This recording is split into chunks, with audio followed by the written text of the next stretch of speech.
அன்புக்குரியவர்களே, மீண்டுமாய் இந்த கால வேளை உங்களோடு இருப்பதில் ஆண்டவருக்கு நன்றி செலுத்துகிறேன். 2 நாட்கள் உடைய கடைசி பகுதிக்குள்ளே வந்துட்டோம். 2025 கடைசி பகுதி. அடுத்த வருகிற வியாழன், பெரிய வியாழன், நீங்கள் ஒருவர்கள் அன்பாயிருங்கள் என்கிற ஒரு புதிதான கட்டளை பெற்ற நாளோடு நம்முடைய இந்த மார்னிங் சர்வீஸ் முடிஞ்சு அடுத்த ஈஸ்ட் சர்வீஸ் மார்னிங் வந்துட்டால் இதில் 2 நாட்களை முடிச்சிடறோம். பொதுவாக 2 நாட்களுடைய ஆரம்பங்கள் என்பது நமக்கு ஒரு அற்புதமான காலங்கள். முதல் ஆரம்பத்தில் ஒரு வாரம் திருச்சபையில் முழுமையான ஆட்கள் நிறைய பேர் இருப்பாங்க. படிப்படியாக குறைஞ்சி கடைசி ஹோலி வீக்கில் கொஞ்சம் அதிகமாகும். கடைசி வாரம் எப்படியாவது வந்துடணும். இன்றைக்கி கூட காலையில் எழுந்திருக்கிறப்போ ரொம்ப முடியல. என் மனைவி பல முறை ட்ரை பண்ணி தான் என்னை எழுப்புனாங்க. முடியல, அசைய முடியல.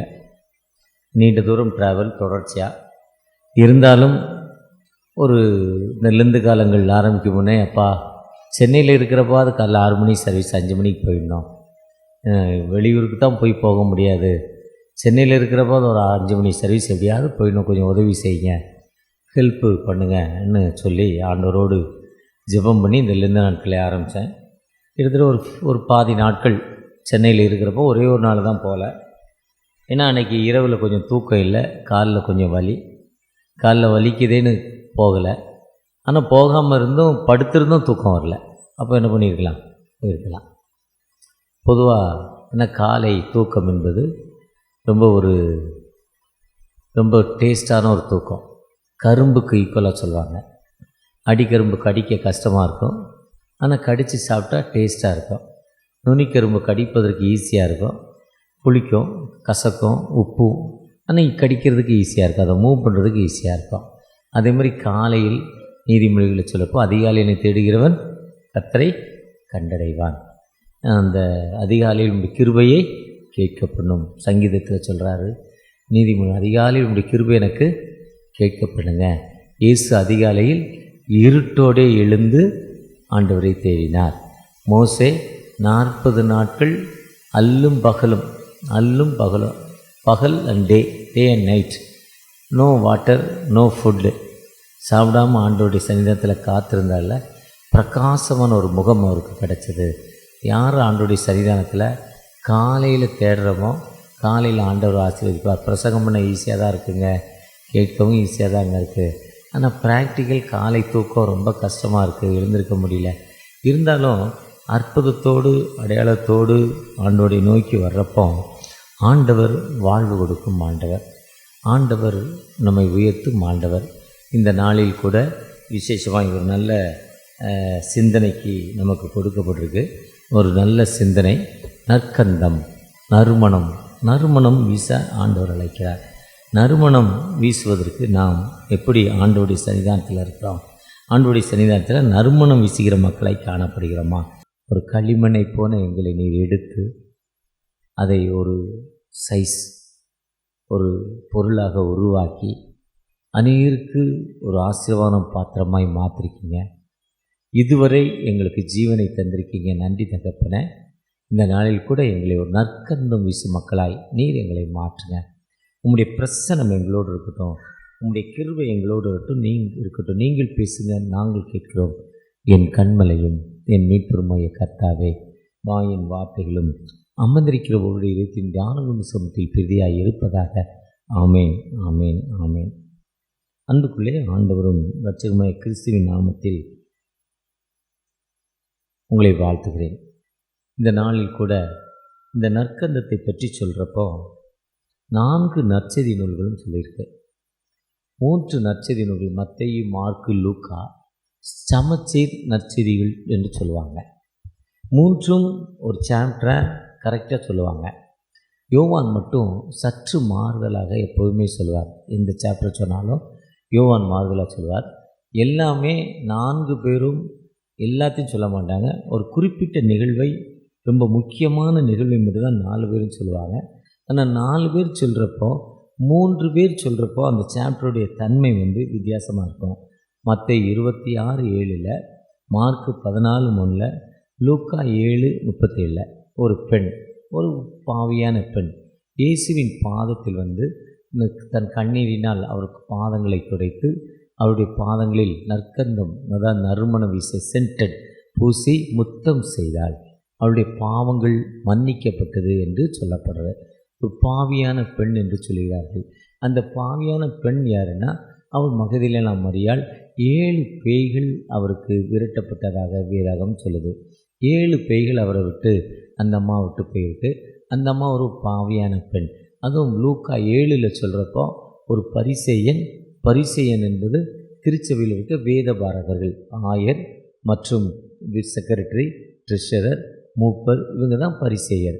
இந்த பரிசேயர் வீட்டில் போய் இயேசு உணவு இருந்திருக்கிறாரு. அப்போ ஒரு பாவியான் பெண் உள்ளே வர்றாங்க. ஒரு நல்ல சம்பவத்தை சொல்கிறார், உங்களுக்கு தெரிந்த சம்பவம். அதேமாதிரி மத்தேயில சொல்கிறப்பவும் அந்த ஏழையான பெண் என்று சொல்கிறார். மார்க் 14:3 சொல்கிறப்போ அந்த நற்கந்தம் சொல்லப்பட்டிருக்கு. ஆனால் யோவானில் சொல்கிறப்போ மட்டும் அந்த அம்மாவுடைய பெயர்கள் சொல்லப்பட்டிருக்கு. இது மகதலேனா மரியாள், இது லாசருடைய சகோதரி, லாசருடைய அக்கா. அந்த அம்மா இயேசுவின் பாதத்தில் நற்கந்தம் பூசினாங்கன்னு சொல்கிறாங்க. பொதுவாக யூத பாரம்பரியமே ஆதியாகமம் 18ஆம் அதிகாரத்தில் பார்த்தீங்கன்னா, அங்கே ஆபிரகாம் தேவதூதர்களை பார்த்த பொழுது வாசலில் நிற்கிறாரு. எப்போதுமே ஒருத்தருக்கு உணவு கொடுத்துட்டு தான் அவர் சாப்பிடுவார், இல்லைன்னா சாப்பிட மாட்டார். அதுக்கு அழகாக ஒரு சாப்டர் எப்படி சொல்லுவாங்கன்னா, அவர் ஒரு நாள் காலையில் அவருக்கு உணவு கொடுப்பார். தேவதூதர்களை பார்த்து உணவு கொடுத்து தான் அவர் சாப்பிடுவார். Morning tiffin, morning nashta. பொதுவாக ஒரு நாளுக்கு யாருமே வரல. ஒரு நாள் ரொம்ப லேட் ஆகிடுச்சு. 11:30 12 ஆக போது. இவருக்கும் பசி அதிகமாகிக்கிட்டே இருக்க, வயசாகிட்டு யாருமே வரல. அப்போ ரொம்ப ஆண்டவரை நோக்கி பார்க்கிறார். ஒரு ஏழை மனிதன் வருகிறார். ஏழை மனிதன் வந்து அவன் ஆபிரகாம் பக்கத்தில் நின்று பார்த்தனா, ஐயா சாப்பிட்டியாங்கிறாரு. அந்த ஏழை மனிதன் சாப்பிட்றாரு. 3 நாளாக சாப்பிட்லங்க, ஒன்றுமே சாப்பிடல, எனக்கு ஒன்றுமே கிடைக்கல, தண்ணி கூட கிடைக்கல, அவ்வளோ பசியில் இருக்கிறேன், ரொம்ப சோர்வில் இருக்கேன்னாரா. சீக்கிரம் வாங்க, உங்களுக்கு உணவு தரேன்னு சொல்லி அவருக்கு சீக்கிரம் வந்தோடனே உணவு வச்சாரா. உணவு வச்சுட்டு அவர் அந்த பசியில், அதாவது காஞ்ச மாடு கம்பில் விழுந்த மாதிரி, சுகர் பேஷண்ட்டு ஸ்வீட் சாப்பிட்ட மாதிரி, சும்மா அந்த சுகர் பேஷண்ட் ஸ்வீட் கிடச்சா, போன வாரம் 4 நாளைக்கு முன்னால் ஒரு ஸ்வீட்டு டெல்லியிலேருந்து வந்துச்சு. டெல்லியே பாம்பேலேருந்து வந்தது. பார்க்க அந்த அல்வா மாதிரி இருந்தது. எடுத்து சாப்பிட்டா சும்மா கொஞ்சம் கேஷ்யூநட்டு, ஃபுல்லாகவே கேஷ்யூநட்டு, அந்த தேன் டேஸ்ட்டு கொஞ்சம் தான் சாப்பிட்டேன். இனிப்பு கம்மியாக தான் இருக்கேன்னு சாப்பிட்டேன். ஆனால் சாப்பிட்டு கொஞ்ச நேரத்தில் சுகர் அதுவாட்டில் ஒரு 500 600க்கு போயிடுச்சு. சின்ன சைஸு, ஒரு 20 கிராம் கூட இருக்காது. அதுதான் சுகர் பேஷண்ட்டு. அதே மாதிரி இந்த ஏழை சாப்பிட உட்கார்றான். சாப்பிட்டோன்னே வேகமாக சாப்பிட ஆரம்பிக்கிறப்போ, சாப்பிடாதரா, ஜோம் பண்ணிட்டு சாப்பிடுங்கிறான். இவர் சொல்கிறாரு, இல்லை நான் சாப்பிட்டுட்டு தான் ஜோம் பண்ணுவேன். இல்லை நீ சாப்பிட்டுட்டு தான் ஜோம் பண்ணணும். ஆபிரகாம் சொல்கிறாரு, சாப்பிடாமல் ஜோம் பண்ணாமல் என்ன பண்ணக்கூடாது, சாப்பிடக்கூடாது. இல்லை நான் ஜோம் பண்ண முடியும், ஜோம் பண்ண முடியாதுங்கிறான். ஜோம் இல்லைனா சோறு தரமாட்டேங்கிறாரு.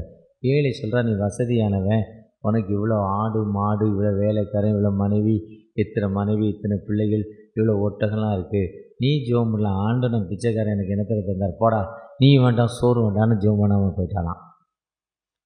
ஜோம் பண்ணவும் இல்லை, சாப்பிடவும் இல்லை, போயிட்டான். உடனே இவருக்கு இப்போ ஆபிரகாம் இன்னும் என்ன பண்ண முடியல. இப்போ 12 ஆகிட்டு, பசி, மத்தியான சாப்பாடு வந்துட்டு. அப்போ ஆபிரகாம் கண்ணீரோடு நின்று என்ன ஆண்டவரேங்கிறாரு. ஆண்டவர் சொல்கிறாரு, போடா ஃபூல்ங்கிறாரு. யாரை? ஆபிரகாம். இது வேதத்தில் எழுதப்படாத ஒரு சரித்திரம், ஒரு கதையாக சரித்திரமானு எனக்கு தெரியல, வாட்ஸ்அப்பில் கேட்டதா. அப்போ ஆபிரகாம் ஃபூலுங்கிற, என்ன ஆண்டவரே நீ முட்டாள்னு சொல்கிறீங்க, உன்னை ஆசிரியத்து பேரை பெருமைப்படுத்துவேன்னு சொல்கிறீங்களே, ஏன்னா யெகோவாயிரே என்னை போய் ஃபூலுங்கிறீங்க. ஆமாம், முதல்ல ஏழையை பார்த்த முடியலங்கிறான். ஆனால் அவனை உன் கொள்கையை விட்டுட்டு அவனை என்ன பண்ண முடியல, மன்னிக்க முடியல. அப்போ நீ எப்படி ஆண்டவருக்கு ஏற்ற பிள்ளையாக இருக்க முடியும்? நான் மன்னிக்கிற பிள்ளைகளாய் மாறுகிறோமா? நீ ஜெபம் பண்ணுற உனக்கு, அவன் வேணால் அவனுக்கு ஜெபம் பண்ணுறான், அவன் தேவைக்கு அவன் ஜெபம் பண்ண போகிறான். நீ ஏன் ஜெபம் பண்ணணும்? நீ ஏன் அவனை கம்பல் பண்ணுற? நீ உணவை கொடுக்க வேண்டியதானேன்னு சொன்னாராம். பொதுவாக நாம் பிறரை மன்னிக்கிற மக்களாய் காணப்படுகிறோமா? நற்கந்தம் வீச வேண்டும் என்றால் நாம் பிறரை மன்னிக்கணும். ஒரு மனிதர் அந்த பிடிசி பஸ்ஸில் ஏறினோடனே ஒரே வாசனை வருமா, பயங்கர ஒரு ஸ்மெல் வருமா. அந்த டிரைவர் திரும்பி பார்ப்பாரா, கண்டக்டர் திரும்பி பார்ப்பாரா, மக்களெல்லாம் திரும்பி பார்ப்பாங்களாம். கரெக்டாக 8:20க்கு டோல்கேட்டில் அந்த பஸ்ஸில் ஏறுவாரா. 8:20க்கு அந்த டிரைவர் கண்டக்டர் தான் எப்போவுமே இருப்பாங்க. அந்த ரூட் பஸ்ஸில் எப்போவுமே ஒரு ஸ்மெல்லு, அப்படி உட்காந்தோன்னா ஒரு இறங்குற வரை இந்த வாசனை இருந்துக்கிட்டே இருக்குமா. அப்போ அந்த டிரைவர் ஒரு நாள் அந்த மனிதனை அழைத்து, "எப்பா நீ வந்தோடனே ரொம்ப ஒரு ஸ்மெல் வருதே, என்னப்பா ஸ்மெல்னு?" கேட்குறாரு. அப்போ அவர் சொல்கிறாரு, "ஒன்றும் இல்லைங்க, நான் ஒரு செண்டு கம்பெனியில் வேலை பார்க்குறேன். செண்டு கம்பெனியில் வேலை பார்க்குறதால அந்த செண்டோடைய வாசனை என் மேலே பட்டு எனக்கு என்ன பண்ணுது, இப்போ நான் பொடி கம்பெனியில் வேலை பார்க்குறேன், டிஎஸ் பட்டணபுரியில் வேலை பார்க்குறேன். நான் வந்து பைக்கில் வர்றப்போ எல்லோரும் முகத்தை சுளிப்பாங்க. ஏன்னா என் மேலே இருக்க தூசிலாம் அவங்க மேலே போகும். ஸோ அதுக்காக சட்டையாவது மாற்றிக்கிட்டு வருவேன் மற்றவங்களுக்காக. அதேமாதிரி எங்கள் சோப்பு கம்பெனியில் வேலை பார்க்குறவங்க, ஈசோப்பில் வேலை பார்க்குறவங்க பக்கத்தில் இருந்தால் ஒரு சென்ட் ஸ்மெல் அடிக்கும். அதே மாதிரி நம்ம போகிறப்ப என்ன பண்ணணும், நம்முடைய ஸ்மெல் பிறருக்கு வரணும்.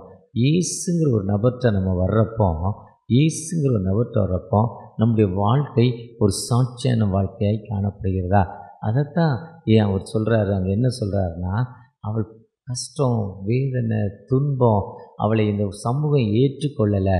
அந்த அந்த சமூகம் ஏற்றுக்கொள்ளாதுங்கிறது தான் லூக்கா 7ஆம் அதிகாரத்தில் சொல்கிறப்போ, அந்த பரிசேயன் முகம் சிலிப்பார். அந்த பரிசேயன் வந்து அந்த திருச்சபையுடைய மூத்த அந்த வேத பாரகரில் ஒருத்தர், பணக்கார ஒருத்தர், முகம்லாம் அவருக்கு மாறும் அந்த அம்மாவை பார்த்தோன்னே. ஏன்னா அவர் எய்ட்ஸ் பேஷண்ட்டு, இல்லை ஒரு டிபி பேஷண்ட்டு, இல்லை ஒரு கொரோனா பேஷண்ட்டு, இல்லை ஒரு ஆஸ்மா பேஷண்ட்டு, அழுக்கு வடை, குளிக்கலை, நாத்தடிக்குது, இரத்தப்போக்குள்ள ஒரு மனுஷி, அவள் வந்து இயேசுவின் பாதத்தை தொடுறாளே, இவருக்கு யாருன்னு தெரியாதா? இவள் கூட, ஏன்னா இவள் கூட ஒரு உறவு வச்சுருக்கிறான்னு அந்த அம்மா அவருடைய முகத்தை சுளிக்கிறப்ப தான் சொல்கிறாரு. ஒரு கதையை சொல்கிறாரு. 50 ரூபா, 500 ரூபா, 50 ரூபா மன்னிப்பு பெருசா, 500 ரூபா மன்னிப்பு பெருசானோன்னே அவர் சொல்கிறார், 500 ரூபா மன்னிப்பு தான் பெருசுங்கிறார். சரியாக நிதானித்தாய், இவள் அநேகம் பாவங்கள் செய்தாள், இவளுடைய பாவங்கள் இவளுக்கு மன்னிக்கப்பட்டது, இனி பாவம் செய்யாதே. மகளே, உன் விசுவாசம் உன்னை ரட்சித்தது. You shall go now, you get up, you shall go now. இப்பொழுது போ, விசுவாசத்தோடு இப்போ, உன் பாவங்கள் மன்னிக்கப்பட்டதுங்கிறாரு. திருச்சபை என்பது பாவங்கள் மன்னிக்கிற இடம். இயேசு கிறிஸ்து என்பது பாவங்களை மன்னிப்பதற்காக இந்த உலகத்திற்கு வந்தார்.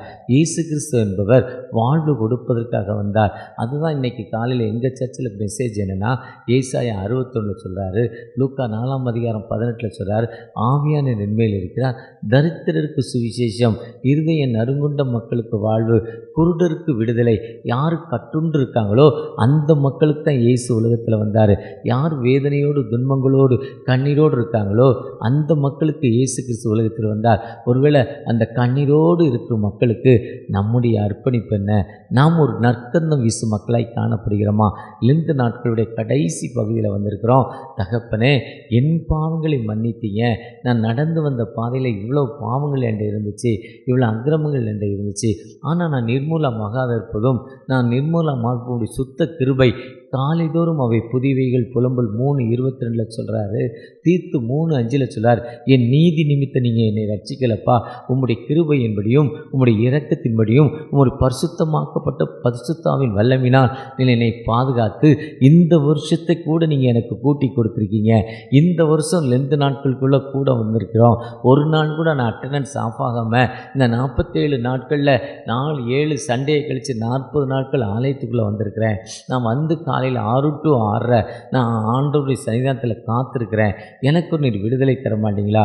எனக்கு ஒரு வாழ்வு தர மாட்டீங்களான்னு நம்ம ஆண்டவரை நோக்கி கேட்குறோம். ஆனால் நம்முடைய ஜெபத்தில் என்ன சொல்லப்பட்டிருக்குன்னா, பரமண்டலில் இருக்கிற எங்கள் பிதாவே, உம்முடைய நாமம் பரிசுத்தப்படுவதாக, உம்முடைய ராஜ்யம் வருவதாக, உம்முடைய சித்தம் பரமங்களில் செய்வது போல பூமியில் செய்யப்படுவதாக, அன்றென்று அப்பங்களை எங்களுக்கு தாரும்.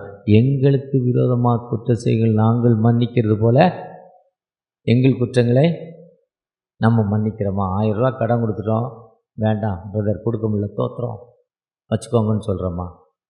நம்ம மணி பர்ஸ்லேருந்து துட்டு எடுத்துட்டாரு, ஏன்ட்ட இருக்கு வாண்ட இல்லை எடுத்துகிட்டு தோத்துறோன்னு சொல்கிறோமா? இல்லை வீட்டு வாடகை கொடுக்க முடியல, ஹவுஸ் ஓனர், நானே வாடகை வாங்கி தான் சாப்பிட்றேன், அதான் என் வருமானம், ஆனால் அதுலேயும் வாடகை கொடுக்க என்னடா அர்த்தம்னு கேட்குறேன். ஆனால் அவனு இல்லை கொடுக்கல, சரி தோத்துறோம் நீ வச்சுக்கோன்னு சொல்கிறோமா? கொரோனா காலங்களில் எங்கள் ஸ்கூலில் ஒரு டீச்சர், அவங்க அம்மா ஒரு மென்டல் அப்செட்டு.